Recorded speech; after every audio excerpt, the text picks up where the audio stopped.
give that person? You know, whatever, F. So I invite you to riff on that, and then we'll open it up. And I can riff on that.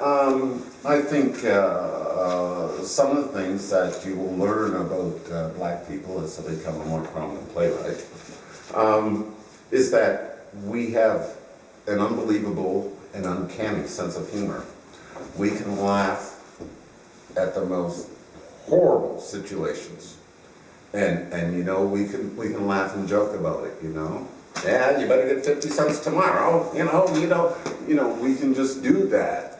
And I think that person was alluding to. You know, how can they have such a sense of humor about all this tragedy?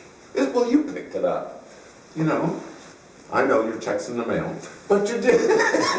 But you picked it up and you said, my God, it's so tragic, but why is it so funny? Because that's the way black Canadians, you know, Afro-Canadians. Color. Yeah, you got it right. That's exactly how we cope. Either that or cry. You know, so we cope. Highly emotive. We cope. Highly emotive. You know? Emotional? Yeah. Highly emotional. Oh, very much so.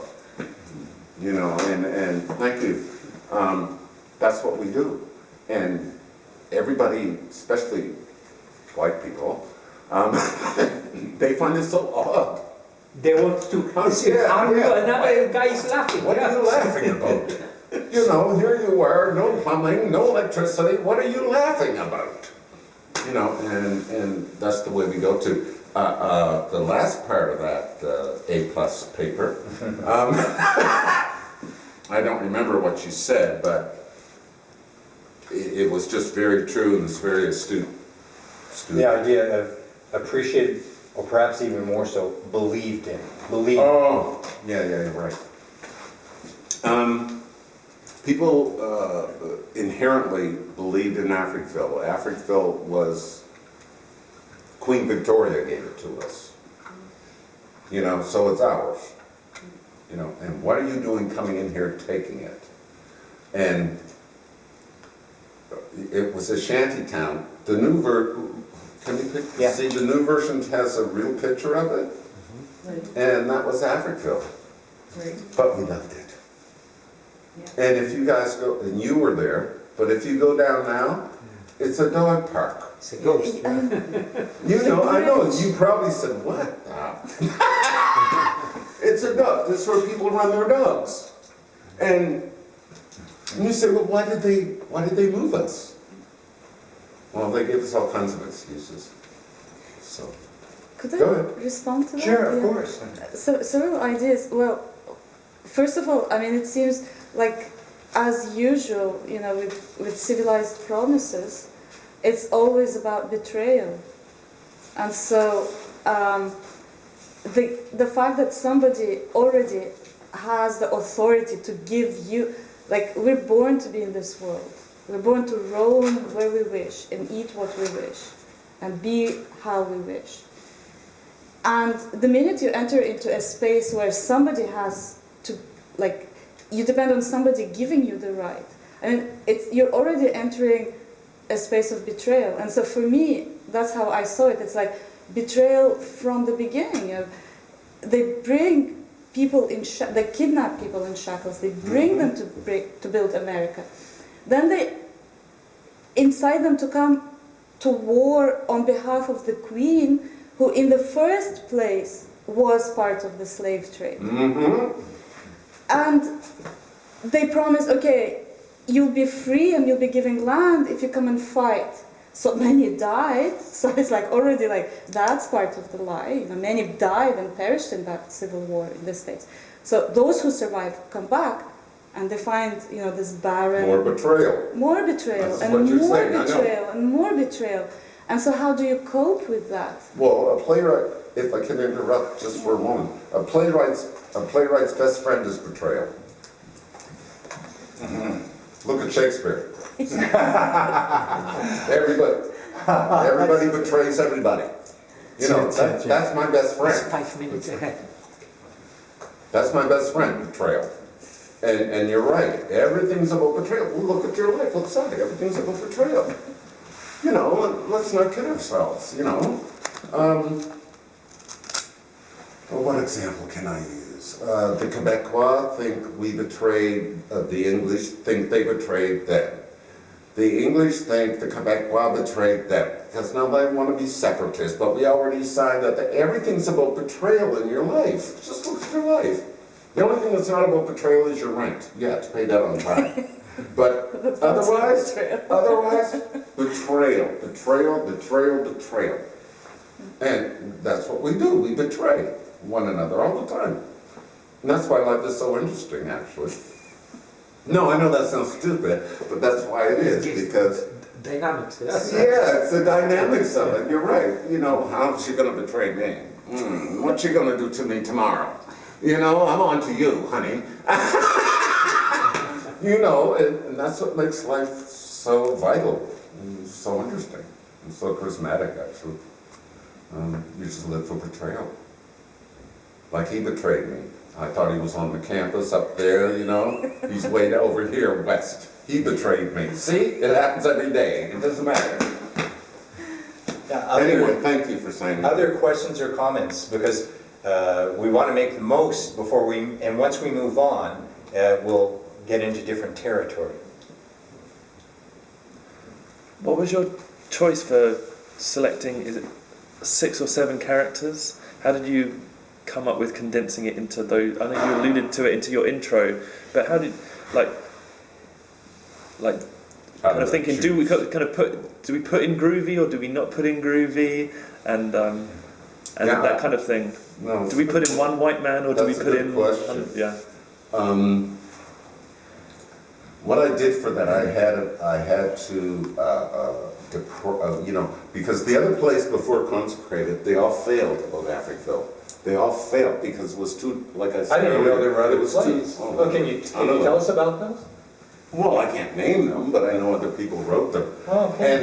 And it was too nebulous because nobody in the audience, everybody in the audience go, well, where are they coming from? And where's that one coming from? So I had to make Clarice.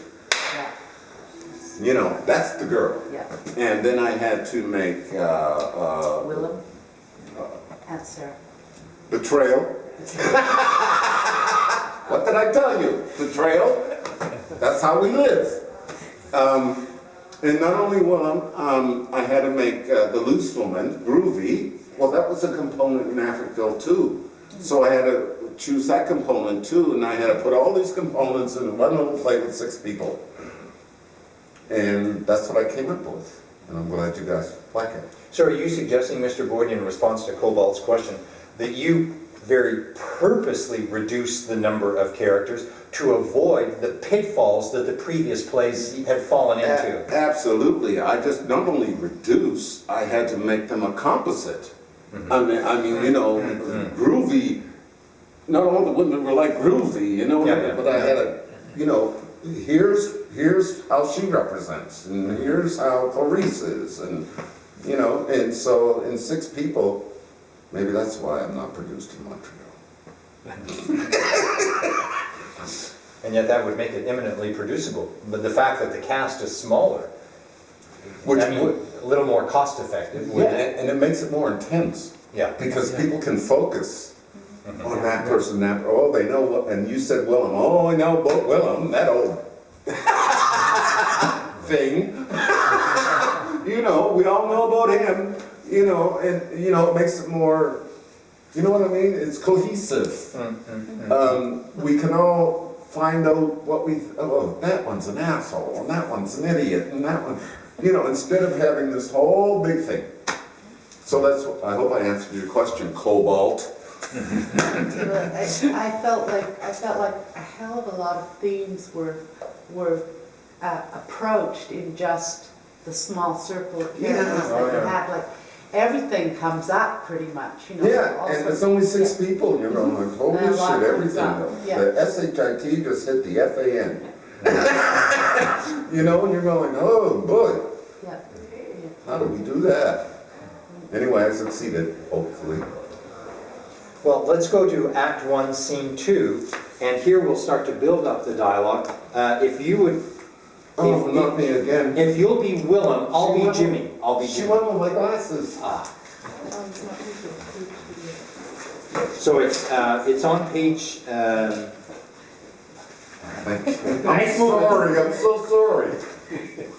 so it's scene, Act 1, Scene 2. What page? And in the new edition, it starts on page 20.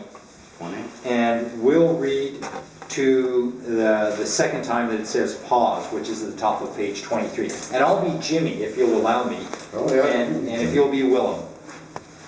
Okay, so it starts with scene 2. Is everybody there? It starts with scene 2. Willem approaches the well carrying a bucket. Jimmy sits there on the ground.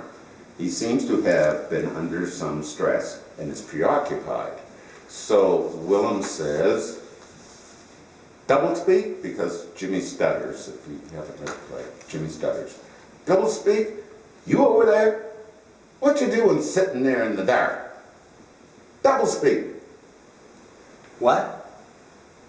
How can you tell a man stutters by his sneeze? How? He goes, achoo, achoo. I'm sorry. And oh, now double speak. We all know you got so much lobster, you stutter. You know, 2 claws. Anyway. Shouldn't make no fun of a man's God-given complaints. Hey, double speak, man, lighten up. The world ain't coming to an end. Is for me. What? Where's your bucket? They're at the well, remember, people? Where's your bucket? Ain't got a bucket. Well, what you doing sitting down here then? You fixing to rob somebody or something? No, I don't steal, Willem. I ain't saying you did. Just strange to be sitting here by yourself this late at night. Man, you one of them only brothers in Africville that got a full-time job. You shouldn't be moping around here unless you... Oh, that it? You got laid off? No, I still driving my truck. Well, then you should be on top of the world. I mean, you got a job. And what else you want? What else you tell me? When you going to, I'm sorry, when you going to join the choir? You told me it was the first time a word came out of your mouth without Stuttering. Yes, so why do you quit? Cause I ain't gonna be here more. Oh, you mean in church? No. I mean here. Here? You mean in Africville? You ain't gonna be here in Africville no more? Where you going? A ways. I mean, where you gonna be? You gotta keep this a secret. Okay. Yeah. Secret. Keep this a secret, you hear? All right, man, it's a secret. We'll stop there. Oh, I'm